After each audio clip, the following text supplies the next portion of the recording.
In the quiet corners of our hearts, we often hold on to prayers we're too afraid to voice, dreams we're too hesitant to chase.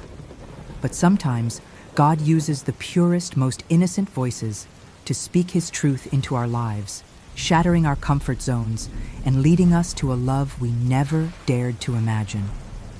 This is a story about a little boy, a devoted teacher, and a pastor who learned that God's timing is always perfect, even when it comes wrapped in a child's heartfelt plea. Grace Community Church was more than just a building. It was a sanctuary, a family, a beacon of hope nestled in the heart of a bustling American town.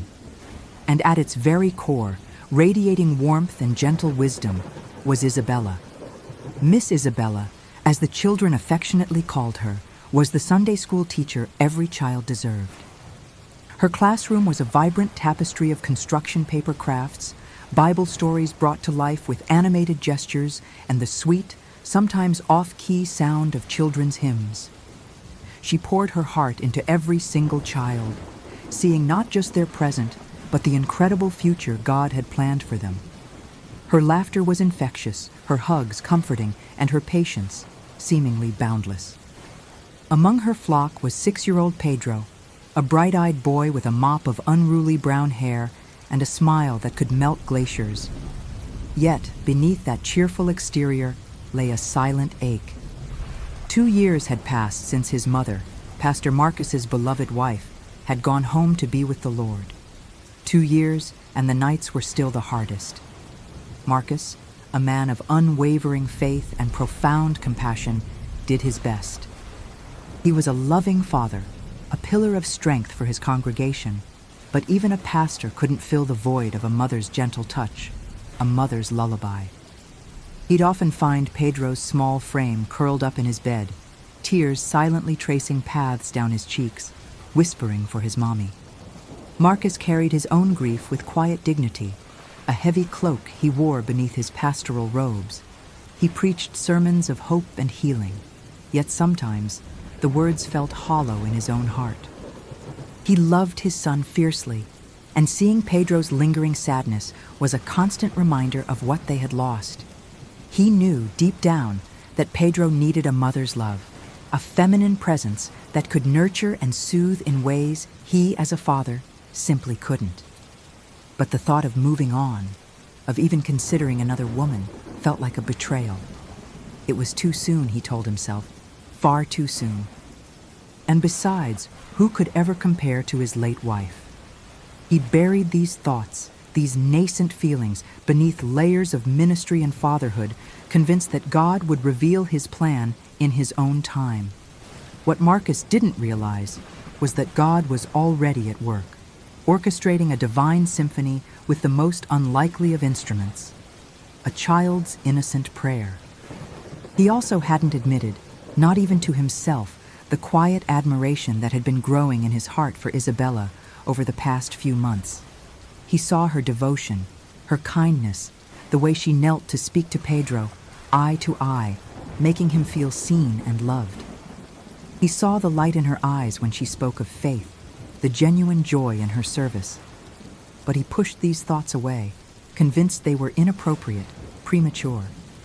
Then came that fateful Wednesday evening. It was children's prayer time, a cherished tradition at Grace Community. The sanctuary, usually filled with the resonant tones of Marcus's sermons, was hushed, save for the soft murmurs of children's voices lifted in prayer. Isabella was there, guiding the younger ones, her heart swelling with pride at their earnest devotion. Marcus stood at the back, observing, a gentle smile playing on his lips. Suddenly, a small figure detached itself from the group of kneeling children. It was Pedro. With a determined, almost solemn expression on his face, he walked to the very front of the sanctuary, his tiny footsteps echoing in the silence. He turned to face the altar, clasped his hands together, and in a voice that, though small, carried clearly through the hushed room, he prayed. Every ear in the church strained to hear his innocent words, and then they landed, like a gentle yet seismic shockwave. "Dear God," Pedro began, his voice clear and unwavering, Can you please make Miss Isabella my new mommy?" Silence. Absolute, profound silence. It hung in the air, thick and heavy, broken only by the distant hum of the church's air conditioning. Every single person in that sanctuary froze. The smiles vanished, replaced by wide eyes and dropped jaws. Marcus, standing at the back, felt a jolt go through him, as if struck by lightning. His breath hitched, his heart pounded against his ribs. Isabella, who had been kneeling with the children, felt a flush creep up her neck and cheeks. Her eyes, wide with disbelief, met Marcus's across the room. Both froze in shock, caught in the sudden, unexpected spotlight of a child's raw, unfiltered prayer. What was happening? Was this a child's wishful thinking, born of a longing heart? Or was it something far greater, a divine intervention, an answer to a prayer that Marcus was too afraid to pray himself? The congregation didn't know the secret feelings Marcus harbored, the quiet admiration that had blossomed into something more substantial. Now, with his son's innocent plea echoing through the sacred space, both Marcus and Isabella were left to seek God's direction, their lives irrevocably altered by the simple, profound faith of a 6-year-old boy. Before we continue with Marcus and Isabella's story, if you're enjoying this, please hit that like button and subscribe to Divine Romance for more faith-filled love stories. And comment below, where are you watching from? Your support helps us share these inspiring tales of God's love and perfect timing with a wider audience. The silence eventually broke, not with a roar, but with a nervous cough, a whispered question, and then a gentle murmur that rippled through the pews. Isabella, regaining her composure, gently guided Pedro back to his seat, offering him a reassuring smile that masked her own turmoil. Marcus, still reeling, managed to offer a benediction, his voice a little shaky, his mind racing. The service ended, but the conversation had just begun. The church buzzed with an energy unlike any other Wednesday night. Some parishioners exchanged knowing glances, others looked genuinely perplexed, while a few, the more spiritually attuned, whispered about divine signs and answered prayers. Marcus found Isabella after everyone had left, the sanctuary now eerily quiet, the echoes of Pedro's prayer still hanging in the air. He ran a hand through his hair, a gesture of exasperation and confusion. "Isabella," he started, his voice low, almost a whisper. I don't know what to say. I am so incredibly sorry. Pedro, he didn't mean to put you on the spot like that." Isabella, her heart still fluttering like a trapped bird, managed a weak smile. "Marcus, please, don't apologize. He's a child. He's hurting. And he's innocent. I understand." But did she? Her mind was a whirlwind. Pedro's prayer had not only shocked the entire congregation, but had also unearthed feelings she hadn't dared to acknowledge. She admired Marcus, of course. He was a good man, a dedicated pastor, a loving father. And Pedro had always held a special place in her heart. She'd often found herself wishing she could do more for the little boy, wishing she could somehow ease his pain. But new mommy? That was a leap she hadn't even considered. Over the next few days, the incident became the talk of Grace Community. Some saw it as a beautiful, innocent expression of a child's need. Others, the more traditional, worried about appearances, about the pastor moving on too quickly. But beneath the surface, something profound was shifting. Pedro, oblivious to the stir he had caused, continued to shower Isabella with his affection, clinging to her hand a little longer after Sunday school, drawing her pictures with stick figures of a family that included her.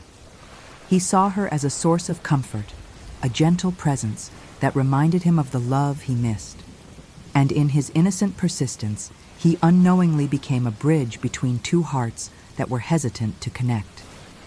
Marcus, burdened by the weight of his grief and the expectations of his congregation, found himself in a spiritual wrestling match. He spent hours in his study, poring over scripture, seeking guidance. Was this a sign? Was God truly speaking through his son? The idea of a future with Isabella, once a fleeting, guilt-ridden thought, now presented itself with undeniable clarity. He saw her kindness, her unwavering faith, her genuine love for Pedro. He saw how Pedro lit up in her presence. But the guilt remained, a persistent whisper in the back of his mind. Was he betraying his late wife's memory? Was he moving on too fast? He needed clarity, a divine confirmation that this path, however unexpected, was God's will. Isabella, too, was on a journey of introspection. She prayed, she fasted, she sought counsel from trusted friends.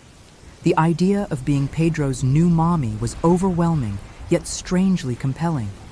She loved Pedro dearly, and Marcus, well, she couldn't deny the respect and admiration she felt for him. She had seen his quiet strength, his unwavering faith, his gentle heart. But the thought of stepping into the shoes of his late wife, of becoming the pastor's wife, was daunting. She worried about the judgment, the expectations, the immense responsibility. She questioned if her feelings for Marcus were genuine, or simply a reaction to Pedro's prayer. She needed to know if this is truly God's plan, or just a child's wishful thinking that had stirred up her own emotions. Can you relate to this struggle? Have you ever felt caught between what your heart desires and what you believe is right, especially when societal expectations or past hurts weigh heavily on you? What would you do in this situation, when an innocent prayer throws your entire world into question? The incident of Pedro's prayer, far from fading into memory, became a quiet catalyst. Marcus and Isabella, initially awkward in each other's presence, found themselves drawn into conversations that went beyond the usual church pleasantries. They spoke about Pedro, his grief, his needs, and slowly, cautiously, about their own struggles with the unexpected turn of events. They tried to dismiss Pedro's prayer as childish innocence, a sweet but misguided plea. But the words had resonated too deeply within their own hearts to be easily forgotten. Pedro, meanwhile, was a living, breathing testament to his own prayer. He'd often ask Isabella, with a hopeful glint in his eyes, "Miss Isabella, are you going to be my new mommy soon?" Each question, though innocent, was a gentle nudge, a reminder of the profound impact his words had made. Isabella, her heart aching for the boy, would simply hug him, assuring him of her love and that God had a perfect plan for everyone. But inwardly, she wrestled. How could she, a humble Sunday school teacher, possibly step into such a role? And what about Marcus? Did he feel the same way? Their shared concern for Pedro became the bridge they both needed. Marcus, realizing Isabella's genuine care for his son, began to seek her counsel on matters related to Pedro's well-being. They started spending more time together, initially under the guise of discussing ministry for children or planning church events. These meetings, however, quickly evolved. They found themselves sharing stories, dreams, and fears. Isabella saw Marcus not just as the stoic pastor, but as a man grappling with vulnerability and a deep desire to honor God and his family. Marcus, in turn, saw Isabella's quiet strength, her unwavering faith, and the profound wisdom hidden beneath her gentle demeanor. One afternoon, while volunteering at a local soup kitchen organized by the church, they found themselves working side by side, peeling vegetables and laughing at Pedro's attempts to help. The ease between them was undeniable. "You know," Marcus said, a thoughtful look on his face, "Pedro hasn't cried himself to sleep once this week. He talks about you constantly." Isabella's heart fluttered. "He's a wonderful boy, Marcus. He just needs love and a sense of stability." Their eyes met, and in that shared glance, an unspoken understanding passed between them. It was more than just friendship. It was a connection forged in shared purpose and a growing affection. Yet, the path was not without its thorns. The congregation, while mostly supportive, had its share of well-meaning yet intrusive opinions. "Pastor, it's wonderful to see you smiling again, but isn't it a bit soon?" one elder gently inquired. Another, more direct, suggested, Miss Isabella is a lovely woman, but we must be careful not to rush God's plan. These comments, though often intended kindly, fueled Marcus's guilt and Isabella's apprehension. The shadow of Marcus's late wife, a beloved figure in the community, loomed large. Marcus often found himself comparing, questioning if he was truly ready, if he was truly honoring her memory by even considering another love. Isabella, too, faced her own internal battles. Could she truly be a mother to Pedro, filling such an important role? Could she handle the scrutiny that came with being the pastor's wife? She prayed fervently, asking God for clarity, for a sign that this burgeoning relationship was from Him.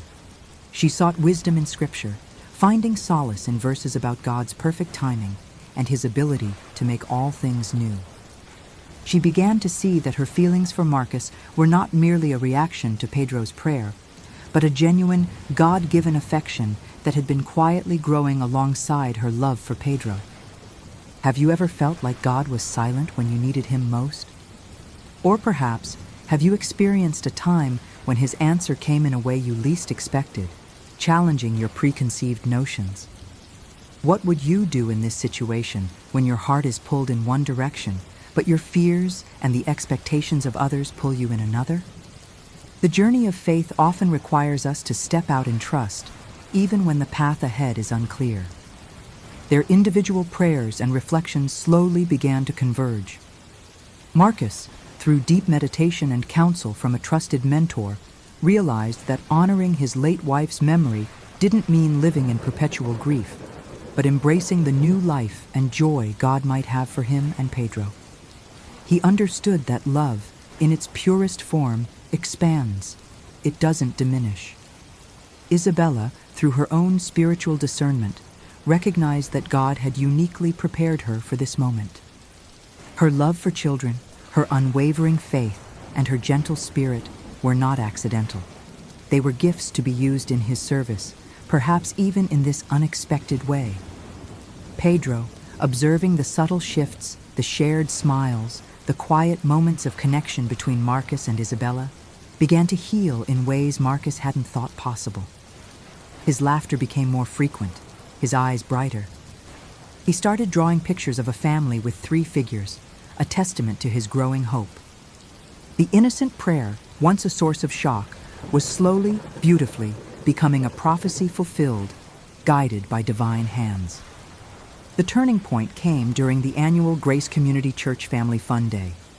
It was a chaotic, joyful affair, with bouncy castles, face painting, and a highly anticipated talent show.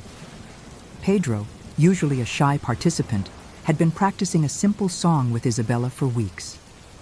As he stood on the makeshift stage, a tiny figure bathed in the afternoon sun, he looked at Isabella, then at his father, a nervous tremor in his voice. Isabella, standing backstage, offered a reassuring smile. Marcus, beaming from the audience, gave him a thumbs up. But just as Pedro began to sing, a sudden gust of wind swept through the park, sending decorations flying and knocking over a speaker. Panic rippled through the crowd. Without a moment's hesitation, Marcus sprang into action, securing loose equipment, while Isabella rushed to comfort the startled children, especially Pedro, who had frozen on stage. In that moment of shared crisis, working seamlessly together, a profound realization dawned on Marcus. He watched Isabella, her face etched with concern, her arms around Pedro, her presence a calming anchor in the storm. It wasn't just about Pedro's happiness. It was about a partnership, a shared calling, a love that was clearly God-ordained. Later that evening, after the last of the families had left and the park was quiet once more, Marcus found Isabella sitting on a bench, watching the sunset. Pedro was asleep in the car, exhausted but happy. He sat beside her, the silence between them comfortable, profound. "Isabella," he began, his voice thick with emotion. "I've been doing a lot of praying, a lot of thinking, and I've realized something. Pedro's prayer. It wasn't just a child's wish. It was God's whisper. He used my son to show me what I was too afraid to see, too afraid to ask for. He turned to face her, taking her hands in his. "I've loved you for months, Isabella. I've admired your heart, your faith, your love for these children, for Pedro. I fought it, thinking it was too soon, that I was betraying my past. But I know now that God doesn't want us to live in the past. He wants us to embrace the future He has for us. And I believe, with all my heart, that future includes you. Will you consider being Pedro's new mommy? Will you consider being my wife?" Isabella's eyes welled up with tears. The question she had wrestled with, prayed over, and feared was finally here, spoken with such sincerity and faith. She saw not just a proposal, but a divine affirmation.